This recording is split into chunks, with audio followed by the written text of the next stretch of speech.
வணக்கம். கொஞ்ச நேரத்தில் நான் பிதாவா, கிறிஸ்து என்ற தேவகுமாரனா, பரிசுத்த ஆவியானவரா, இயேசு என்ற மனுஷகுமாரனா, சிலுவையில் அறையப்பட்டது யார் அப்படின்னு ஏன்னா கொஸ்டின் இந்த கொஸ்டினுக்கான விடை, அதாவது ஒன்லி ஜீசஸ், யெகோவா விட்னஸ்ஸு, ஏன்னா குழந்தை இயேசு, மரியாள் தான் தெய்வம் அப்படின்னு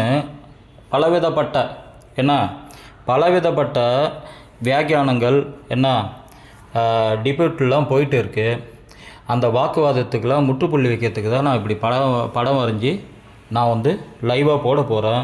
இதை கொஞ்சம் கவனமாக கேளுங்க. இந்த படத்துலேருந்து நான் எக்ஸ்பிளைன் பண்ணுறேன். யார் பிதா, யார் தேவகுமாரன், வார்த்தை, பரிசுத்த ஆவியானவர், மனுஷகுமாரன் அப்படின்னு எப்படி ஒரு மனுஷன் பிதாவானார்ன்றது தான் இதோட சத்தியம். அதனால் லைவை பாருங்கள், சத்தியத்தை தெரிஞ்சுக்கோங்கன்றது அன்புடன் வேண்டிக் கொள்கிறேன்.